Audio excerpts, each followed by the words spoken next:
Bien, ahí ha salido una pregunta y yo tengo la intención de que usted pueda preguntarse a sí mismo de una manera muy personal, muy particular, ¿de qué clase de cristiano es usted? Usted ve, observa en su estilo de vida y usted puede saber, usted puede percibir y usted puede sacar cierta información de la vida cristiana de la cual usted lleva, cómo se comporta, cómo se conduce, cómo trata, cómo habla. Entonces, una vez más hacemos la pregunta, ¿qué tipo de cristiano es usted? Porque sabe, hoy en día hay todo tipo de cristiano. ¿Amén? ¿Sí? Hay todo tipo de cristiano. Y no digo de diferentes colores, pero es en un sentido de todo tipo de cristianos, de todos los valores, de diferentes principios, etcétera, etcétera, etcétera. Hay todo tipo de cristianos. ¿Usted qué tipo de cristiano es? ¿Sabe? Yo, estudiando un poco acerca de estas cosas, encontré 3 tipos de cristianos. Hay muchos más, pero vamos a mirar algunos de ellos en esta mañana. Están los cristianos nominales. ¿Usted sabe, ha conocido, ha escuchado de los cristianos nominales? O sea, son cristianos solamente por nombre, nominales. Estos cristianos llevan una vida mediocre, pero no estoy insultando. Mediocre quiere decir que hacen las cosas a medias, ¿sí? Nunca llegan a terminar las cosas. Estos cristianos nominales pueden llevar años convertidos, pero cuando escuchan algún mensaje o alguna enseñanza acerca del compromiso y del servicio a Dios, como son nominales, no quieren dar un paso más, no quieren comprometerse más. Empiezan a sentir cierto temor por esta cosa. Son nominales, son de nombre. Estos cristianos también, cuando llegan a un servicio, parece que han llegado a un funeral o han llegado a una misa. Tú los vas a ver. No hay esa pasión por escuchar la palabra, esos momentos donde está alabando a Dios con todo su corazón, con todas sus emociones, no lo vas a encontrar mucho en los cristianos nominales. No hay ese fuego, ese sentir, ese entusiasmo de que le está alabando al Señor, le está alabando a Dios. No hay ese vivo deseo de querer congregarse, de asistir a la iglesia, de decir hoy es día domingo, el día del Señor, y voy a la iglesia, voy a escuchar la palabra. Cristianos nominales no vas a encontrar mucho ese tipo de intenciones, pero se congregan y son comparados mucho a una vida religiosa. O sea, hacen las cosas por cumplir o porque les obligan o porque tienen que hacerlo. Cristianos nominales. ¿Usted qué tipo de cristiano es? Está el segundo grupo. Estos son los cristianos emocionales. Estos cristianos son aquellos que sobresalen y les gusta sobresalir en muchas cosas, pero solamente les dura poco porque sobresalen por sus emociones, no por sus convicciones. Ellos pueden querer hacer muchas cosas, quieren hacer todo y estar en todo, pero en un momento dado, a la hora de actuar, no los hallas en un compromiso estable. No los vas a ver así establemente comprometidos. Ellos pueden involucrarse en muchas cosas para hacer para Dios, pero finalmente los ves que se van retirando porque tomaron decisiones por sus emociones. Estos cristianos se prenden fácilmente, son como una mechita que se prende pero pronto se apaga. Un día tú los ves así, arriba, con toda la emoción, el entusiasmo, la pasión por seguir a Cristo, y a la otra semana tú los puedes ver abajo, decaídos, desanimados, apesadumbrados, pero su vida es así, su vida es como una ola que viene y va.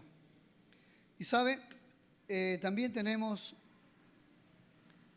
a los cristianos errantes.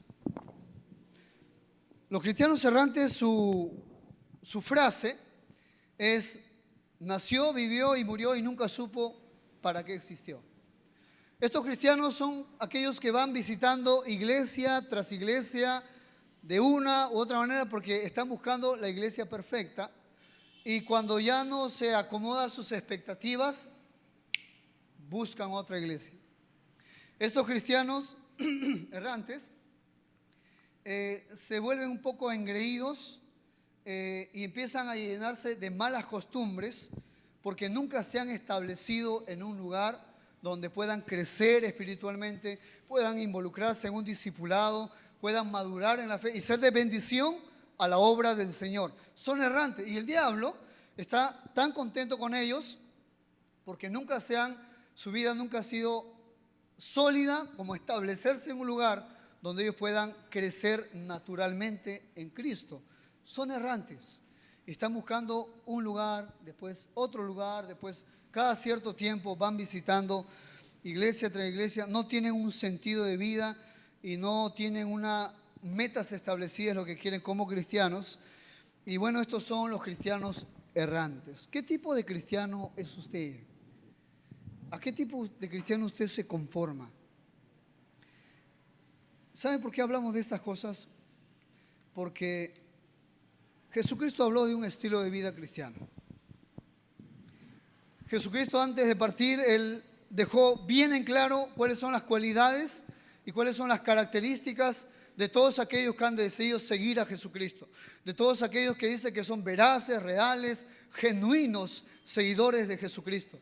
El Señor se encargó tajantemente y claramente de evidenciar y de manifestar cuál es su voluntad en nuestro estilo de vida para todos aquellos que decimos ser seguidores de Jesús. Vamos a confrontar en esta mañana nuestro estilo de vida al estilo de vida que Jesucristo desea en los cristianos genuinos, en sus discípulos en ese tiempo también. Así que yo le invito a que me acompañe al libro de Mateo. En el libro de Mateo capítulo 5, Mateo capítulo 5,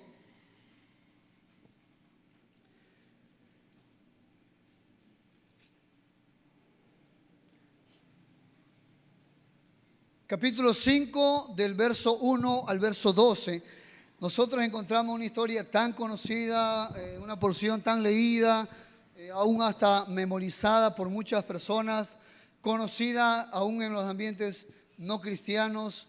Se llaman las bienaventuranzas. Y nosotros hemos escuchado tantas enseñanzas acerca de las bienaventuranzas. Sí, quiero que leamos en esta mañana. No vamos a desarrollar todas las bienaventuranzas, pero queremos ver una verdad eterna que nos puede servir para la vida diaria y que va a ser de mucha bendición para nosotros. Quiero que leamos, por favor.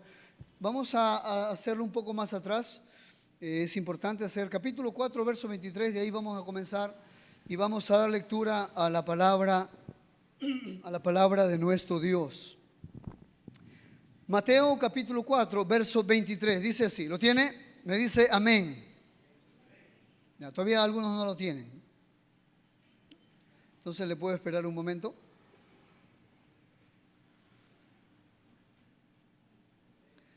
Bien, verso 23 dice así: y recorrió Jesús toda Galilea, enseñando en las sinagogas de ellos y predicando el evangelio del reino y sanando toda enfermedad y toda dolencia en el pueblo. Y se difundió su fama por toda Siria, y le trajeron todos los que tenían dolencias, los afligidos por diversas enfermedades y tormentos, los endemoniados, lunáticos y paralíticos, y los sanó. Y le siguió mucha gente, oído porque esta frase es importantísima, le siguió mucha gente de Galilea, de Decápolis, de Jerusalén, de Judea y del otro lado del Jordán.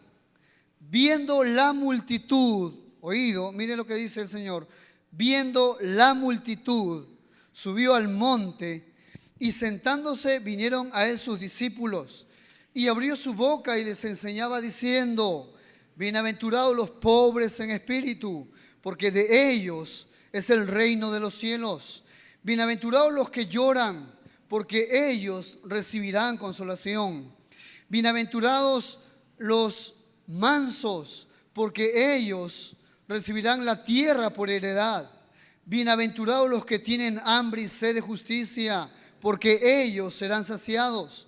Bienaventurados los misericordiosos, porque ellos alcanzarán misericordia. Bienaventurados los de limpio corazón, porque ellos verán a Dios. Bienaventurados los pacificadores, porque ellos serán llamados hijos de Dios. Bienaventurados los que padecen persecución por causa de la justicia, porque de ellos es el reino de los cielos.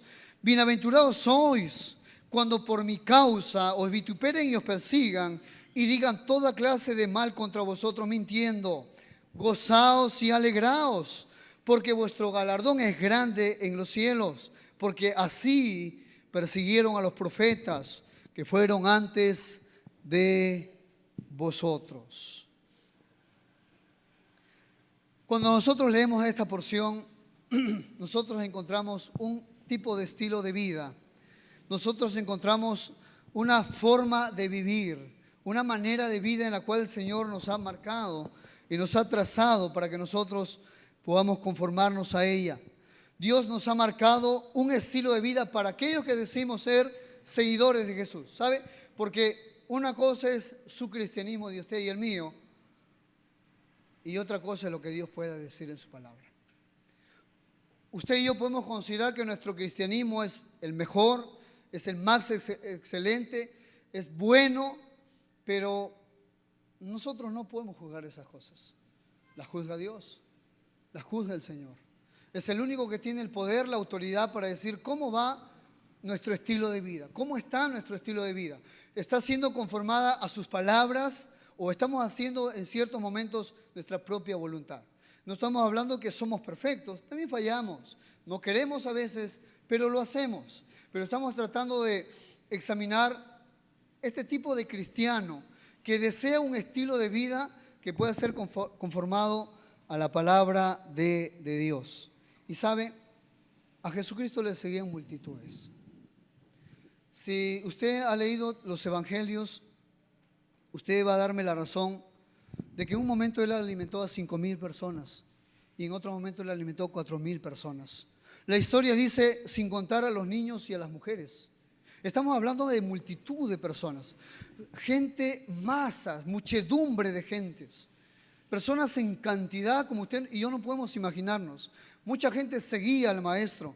Es como que usted está, digamos, un ejemplo, a cargo de una iglesia. Usted es el pastor y usted empieza a ver en su iglesia que llegan 5,000 almas.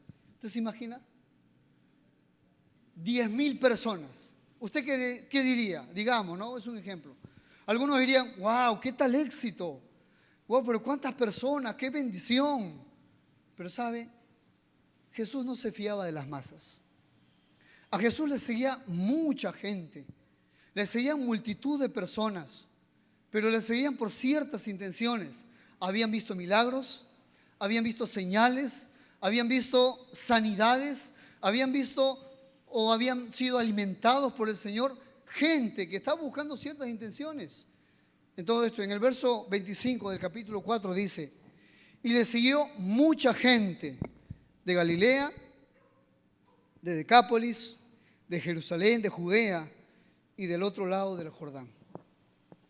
Y en el verso 1 del capítulo 5 dice, y viendo la multitud. Esto es importante. ¿Sabe por qué? Porque cuando Jesús levanta la mirada, Él ve la multitud. Y como le digo, Él no se fiaba de las masas, de la muchedumbre de gente que podía estar ahí. Esta palabra, viendo la multitud, no tienen la idea de que la que yo observo, como en este momento yo les estoy observando físicamente, pero yo no sé lo que hay en sus corazones, yo no puedo leer sus mentes.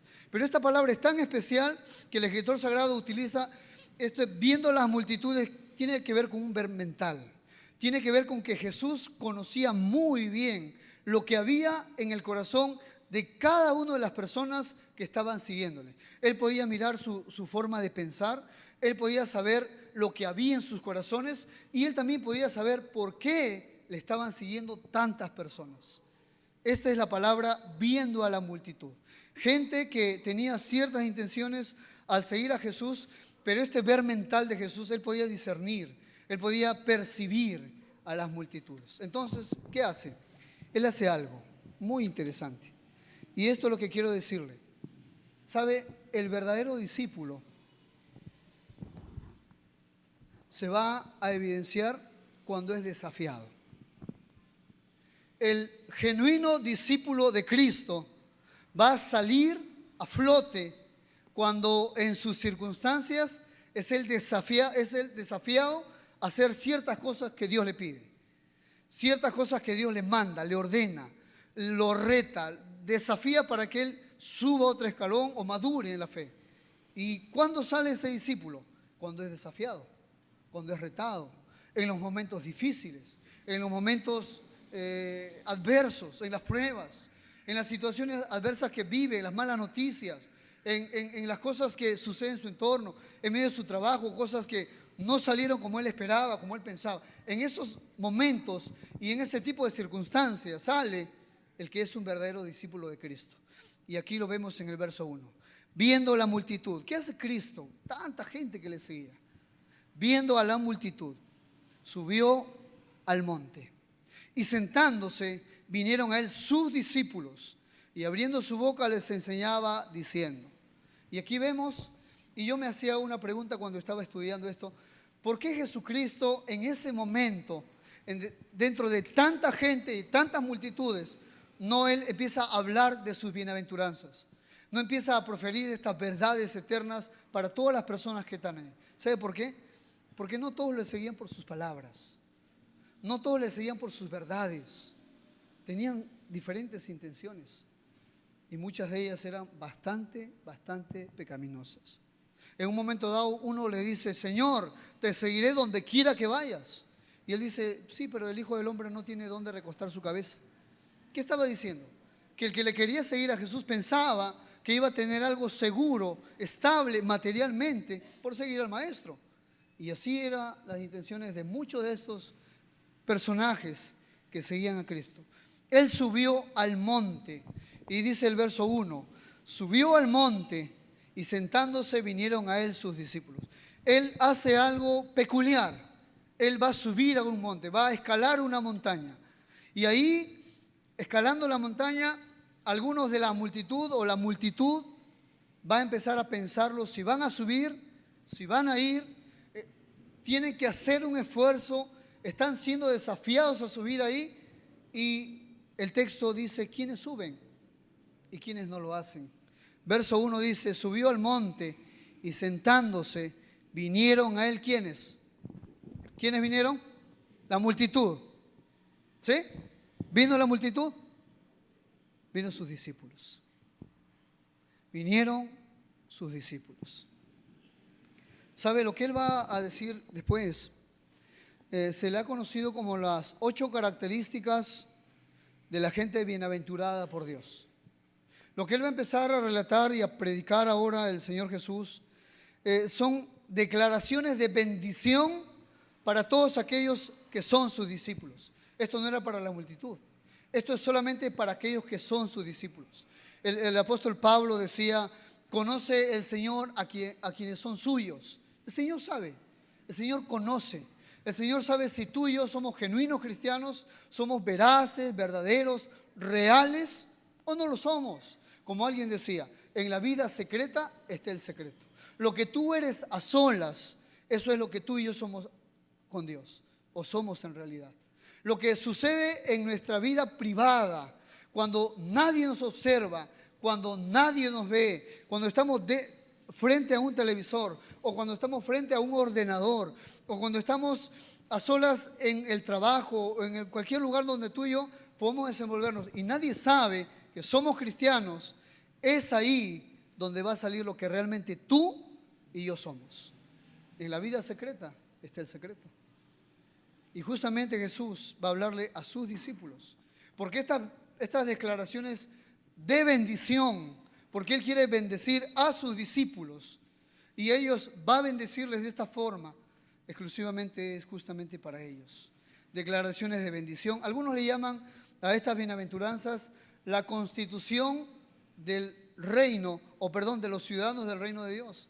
Usted sabe que cuando venga Cristo, los 1000 años, Él vendrá a reinar por ese tiempo aquí en la tierra. Y estas bienaventuranzas, o estos 3 capítulos hasta el capítulo 8, son conocidos como la constitución de los ciudadanos de ese reino que viene pronto. Ellos van a ser guiados, movidos por estas verdades. Ellos son así en el reino o en el milenio donde van a vivir estos personajes. Pero ¿sabe qué tiene que ver con nosotros? ¿Y cómo es esto para con nuestra vida diaria? El Señor Jesús habló de un grupo de personas en especial. Aquí nosotros tenemos 8 cualidades. Yo solamente quiero desarrollar una de ellas porque las 8 cualidades demandan de tiempo y vamos a tratar de exponer en toda su plenitud la primera de ellas. En el verso 3 dice, verso 2, perdón, y abriendo su boca les enseñaba diciendo, bienaventurados los pobres en espíritu, porque de ellos es el reino de los cielos. Miren lo que el Señor empieza a decir. Alguien dice algo tan interesante. Dice, el Señor Jesús, cuando empezó a predicar acerca de las bienaventuranzas, Él no les estaba dictando al azar. Él sabía por qué había ordenado de esta forma cada bienaventuranza. Él sabía el propósito por el cual Él puso en primer lugar esta bienaventuranza. La sabía muy bien. Yo le llamo de una manera muy especial. Le llamo una actitud espiritual fundamental. Es decir, es algo que en nosotros no puede faltar. Es algo que en el cristiano genuino y verdadero no debe carecer, no debe faltar. Tiene que ser hallado en nosotros.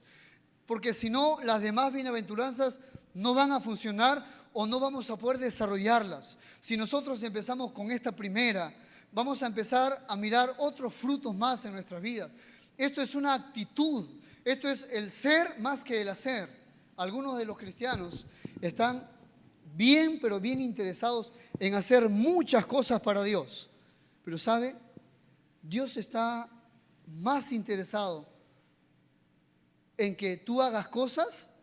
No, Él está más interesado en que lo que tú eres como persona, cómo tú te desenvuelves, cómo tú tratas a otros, cómo tú hablas, cómo tú decides, cómo tú afrontas tus tentaciones, cómo tú vas en la vida diaria. Dios está más interesado en el ser que en el hacer. Y así es. Así que no porque nosotros estemos muy involucrados en muchas cosas de Dios y en su servicio, quiere decir que somos muy espirituales. Dios está sumamente interesado en nuestro ser antes que en el hacer para Él. Bienaventurados, verso 3 dice, bienaventurados los pobres en espíritu, porque de ellos es el reino de los cielos. ¿Sabe? Estos pobres en espíritu son bien bendecidos. Y yo quiero que sepa que en este pequeño texto está proclamándose una bendición presente y una bendición futura. ¿Para quiénes? Para los pobres en espíritu. En el verso 3 dice, bienaventurados. Mire cómo el Señor se ha encargado de dejar esta palabra bienaventurados. ¿Qué significa bienaventurados? Bueno, bienaventurados significa, número 1, felicitados por Dios. Esto significa bienaventurados. O sea, una persona que es pobre en espíritu y que empieza a desarrollar esa cualidad de carácter en su vida diaria, viviendo pobre en espíritu, el Señor dice, yo lo voy a felicitar. de mí tiene su aplauso. Yo lo voy a elogiar a esa persona. Esa persona que empieza a desarrollar este tipo de cualidad, que es pobres en espíritu, es una persona que va a ser felicitada por nuestro Dios. Yo no sé si alguna vez tú has recibido, y seguramente que sí, alguna felicitación. ¿Cómo te sentiste? Lo hicieron en público, delante de todos, y tú te sentiste tan bien. ¿Sabes?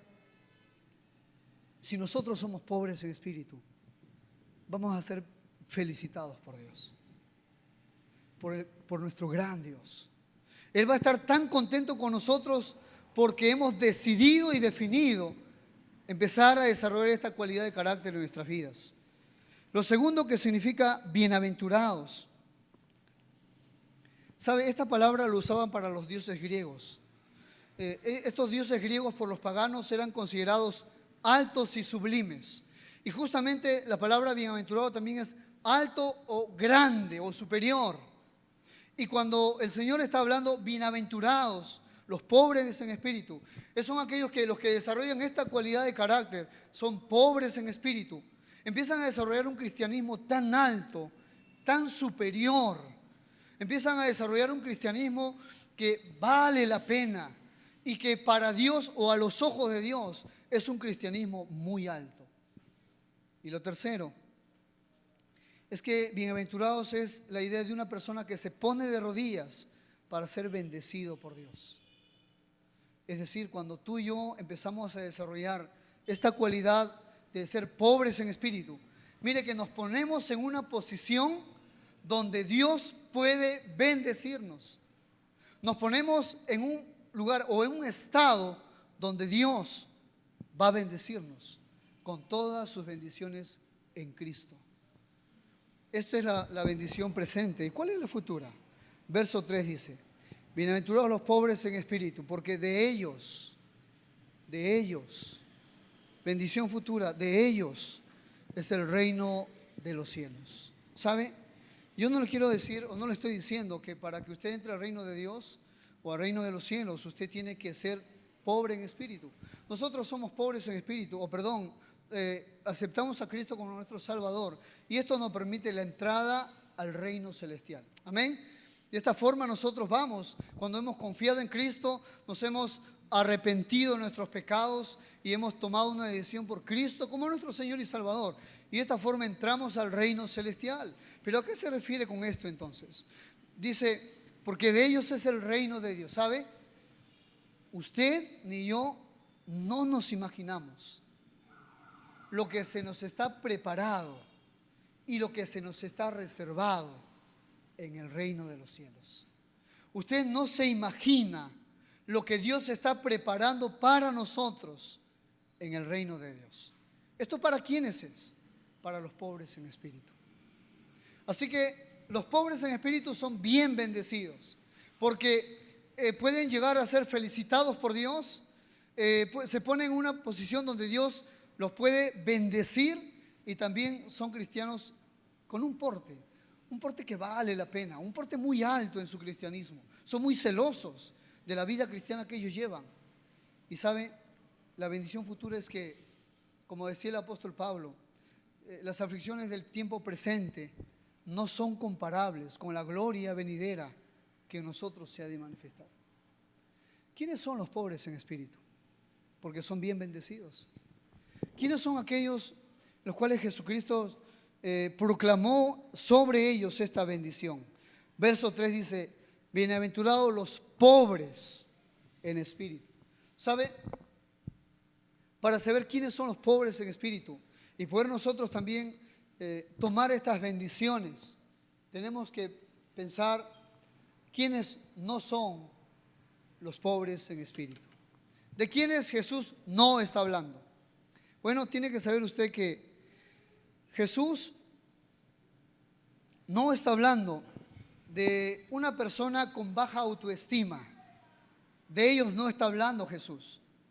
No está hablando de las personas introvertidas, que son media calladas. No, estos no son los pobres en espíritu.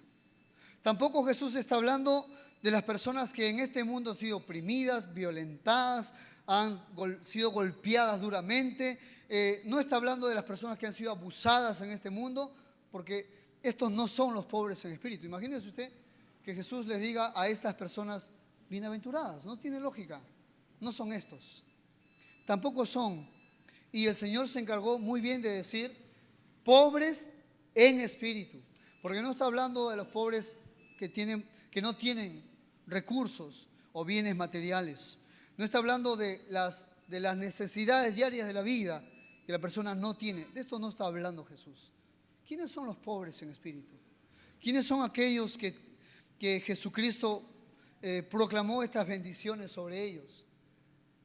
¿Quiénes son ellos? Son los pobres en espíritu. Bueno, los pobres en espíritu tienen algunas marcas. Uno, son los que reconocen que Dios es una necesidad en su vida diaria. Son todos aquellos, los pobres en espíritu saben que no pueden vivir sin Dios.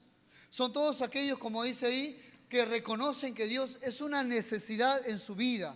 Y no es que buscar a Dios es un favor que le hago a Dios. Son las personas que temprano en la mañana se ponen de rodillas y empiezan a clamar a Dios, a orar a Dios, a decirle: Señor, tú eres una necesidad en mi vida. Necesito estar de rodillas, necesito estar leyendo de tus palabras, necesito estar alimentándome cada día. Estos son los pobres en espíritu. Y estos son aquellos que se conforman y que reconocen que Dios es una profunda necesidad en sus corazones. Ellos no pueden vivir sin Dios. Ahora miramos en nuestra vida diaria. ¿Sucede esto en nosotros? Usted ha visto que hoy la sociedad en la cual nosotros vivimos es tan consumista, y la sociedad en la cual nos desenvolvemos es tan ajetreada que desde que uno se levanta empieza a corretar por aquí, a hacer por allá, a deshacer esto, a cambiarse, a lavarse pronto porque tiene que trabajar. Así está nuestra sociedad y así está muchos de nuestros días. Pero ya no estamos desarrollando esta cualidad de carácter, esta cualidad donde tú y yo, pero yo entro a trabajar a las 7 de la mañana o a las 5 de la mañana. Entonces temprano en la mañana, el que quiere desarrollar esta cualidad de pobre en espíritu, voy a levantarme más temprano porque tengo una necesidad de Dios en mi vida. Necesito caminar con Dios cada día. Necesito encomendarme a Dios porque no sé qué va a suceder, qué va a pasar a lo largo del día, qué noticia voy a recibir. Tengo que estar fortalecido espiritualmente. Tengo que prepararme en sus caminos. Estos son los pobres en espíritu, los que reconocen que Dios es una necesidad en sus corazones todos los días, cada día. Estos son los pobres en espíritu. Dios los va a bendecir. Dios ha proclamado bendición sobre este tipo de personas. Dios ha dicho claramente cómo van a ser bendecidos y en qué estado se ponen cuando empiezan a comportarse y a conformarse a este tipo de vida. Dios es una necesidad en tu corazón. Dios es algo con lo cual tú dependes y necesitas. Es como cuando tú y yo nos alimentamos y ya sabemos nuestra rutina de alimentos. Así es Dios para ti. De esta forma es Dios para ti. Hay un vivo deseo de alimentarte de sus palabras. Cuando tú te reúnes con tus amigos, lo que tú compartes con ellos: oh, mira, hoy día aprendí esta verdad de la palabra. Algunas cosas no las entendí muy bien, pero mira, esto compartí. Y empiezas a compartir con los demás. Esta es la vida, esta es de los pobres en espíritu. Los que siempre están hablando de su Dios, compartiendo lo que van aprendiendo, lo que van conociendo, lo que van descubriendo, porque tienen necesidad de Dios. Dios los llena. Dios los llena cada día, no como el cristiano que temprano en la mañana se levanta y dice: voy a hacer mi devocional, y pasó la mañana y no pudo, ya entonces en la tarde voy a hacerlo, y no pudo en la tarde, entonces en la noche voy a hacerlo, y llegó en la noche, se quedó tan cansado, estaba de todo su día, que finalmente nunca lo hizo. Los pobres en espíritu ponen prioridades, buscan a Dios porque saben que Dios es una necesidad en sus corazones. Los pobres en espíritu tienen otra cualidad que van desarrollando. Son los que no confían en sí mismos, sino confían absolutamente en Dios. Estos son los pobres en espíritu. Son aquellos que ya no van a confiar en sí mismos. Se han dado cuenta por experiencia que cuando han tomado decisiones por sí mismos, les ha ido mal. Y han sufrido sus consecuencias. Son aquellos que han decidido, ya no van a hacer las cosas por sí mismos. Son aquellos que empiezan a pensar, dicen: es que separado de Cristo yo nada puedo hacer. Estos son los pobres en espíritu, los que han decidido depender de Dios absolutamente. Y cuando tienen que tomar una decisión, le consultan a Dios. Señor, ¿esta amistad me conviene? ¿Qué te parece? ¿Tú qué dices, Dios? Me importa mucho lo que tú piensas, porque estoy a punto de desarrollar una amistad con este muchacho o con esta persona o con este hermano. Señor, ¿tú qué piensas? Mira, estoy a punto de hacer una compra. ¿Tú qué dices, Dios, de estas cosas? Señor, quiero hacer un negocio. Me he planificado para todas estas cosas, pero quiero saber tu opinión. Para mí es muy importante lo que tú dices de estas cosas. Estos son los pobres en espíritu. Los que han decidido no depender de sí mismos, sino depender de Dios. Mire que muy diferente a la cultura, porque esto, para la cultura en la cual vivimos, es una tontería. La cultura en la cual nos enseña a que tú puedes, a que tú tienes que ser positivo, a que tú tienes que confiar en ti mismo, porque tú tienes todas las capacidades. Pero el Señor nos dice, bueno, los que son pobres en espíritu son aquellos que dependen de Dios absolutamente. Son aquellos que ya han dejado de depender de sí mismos y son aquellos que han votado hace mucho tiempo esto de no te metas en mi vida, porque quieren depender de Dios. Los pobres en espíritu son aquellos que reconocen que han pecado. Son aquellos que reconocen que están errados, que están mal y que necesitan pronto la ayuda divina. Estos son los pobres en espíritu. Todos pecamos. Usted sabe, todos pecamos. Pero una verdad que usted tiene que saber es que no todos están dispuestos a reconocer sus pecados. Le buscan excusas por aquí, le caen excusas por allá, etcétera, etcétera, etcétera. Pero los pobres en espíritu son aquellos que reconocen que están mal y que no pueden estar de esa forma o de esa manera. Y necesitan pronto el favor divino, el perdón divino, la ayuda divina.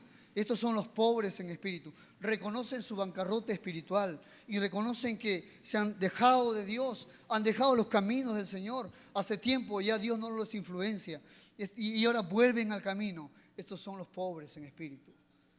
¿Qué tipo de vida usted lleva? Porque Cristo nos ha marcado un estilo de vida que empieza con este tipo de actitudes, con este tipo de cualidades. Los pobres en espíritu no solamente tienen que desprenderse y no apegarse a sus bienes materiales, porque pueden tener sus bienes materiales.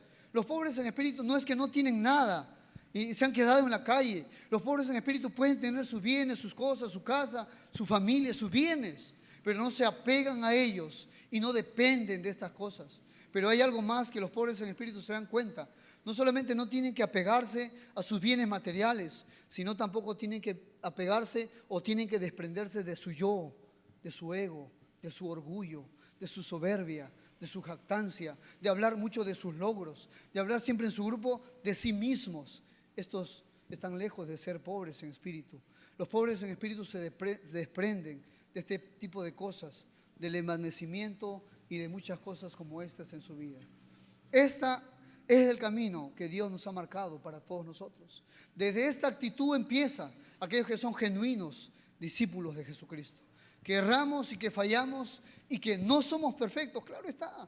Y que lo que nosotros leemos en el capítulo 5 es un ideal, pero tú y yo podemos alcanzarlo. Que tú y yo, si nos esforzamos, si empezamos a depender de Dios y no de nuestras propias fuerzas, nosotros podemos conformarnos a este tipo de vida. El Señor Jesús dice en el verso 3, bienaventurados los pobres en espíritu, porque de ellos es el reino de los cielos. Bienaventurados, decía el Señor, a este tipo de personas que reconocen su necesidad de Dios y que saben que sin Dios nada pueden hacer. Hay que llamarle bienaventurada a esa mujer que llegó a los pies de Jesús. ¿Se acuerda? Ella era una mujer pecadora y escuchó de Jesús por ahí en la aldea, y ella llegó, entró sin tocar la puerta, se metió a la casa y dice la Biblia que se tiró a los pies del maestro, empezó a llorar en sus pies porque sabía de su necesidad de Dios y empezó a enjugar, a secar con sus cabellos porque había mojado los pies del maestro.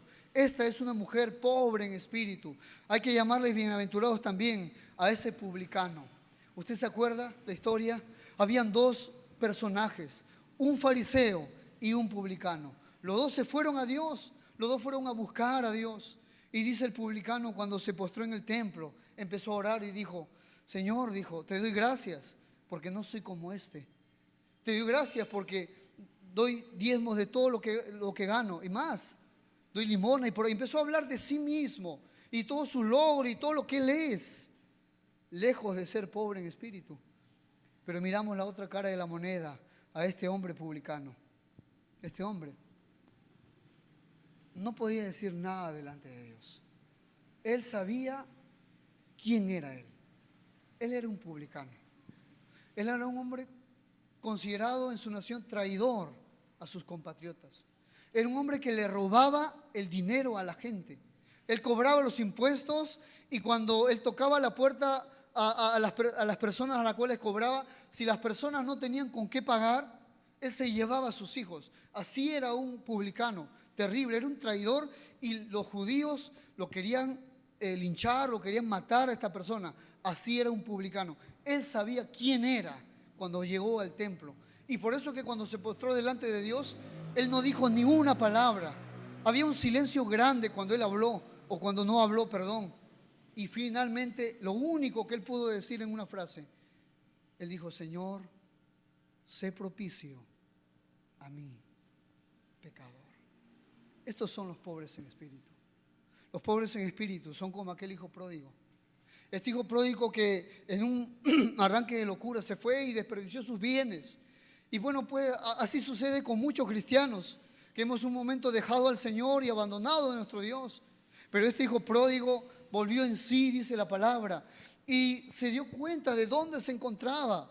Estaba comiendo o deseando comer lo que los cerdos comían. Se dio cuenta de su escasez espiritual, de su necesidad de Dios. Entonces, ¿qué dijo? Dijo: volveré a mi padre y le diré: Padre, he pecado contra el cielo y contra ti. Ya no soy digno de ser llamado tu hijo. Estos son los pobres en espíritu. Esto es lo que Dios ha trazado para nosotros, para nuestro estilo de vida, lejos del orgullo, lejos de la soberbia. Al pobre en espíritu no le cuesta el pedir perdón, el arreglar sus cuentas, el arreglar las cosas, el solucionar pronto con su Dios y también con su prójimo. Estos son los pobres en espíritu. Y esto es lo que Dios desea para nosotros. Lejos de que usted y yo podamos comportarnos de repente con nuestra esposa soberbios y a veces orgullosos. No, arrepentirnos de estas cosas. Empezar a renunciar a este tipo de actitudes que tenemos, que están impregnadas en nosotros. Empezar a reconocerlas, a identificarlas y empezar a arrepentirnos de ellas. Porque Dios desea que nosotros caminemos como genuinos discípulos de Cristo con esta pobreza espiritual, esta necesidad de Dios en nuestras vidas cada día, dependiendo una y otra vez y una vez más de Él. Decía el Señor Jesús en el verso 3: bienaventurados los pobres en espíritu, porque de ellos es el reino de los cielos.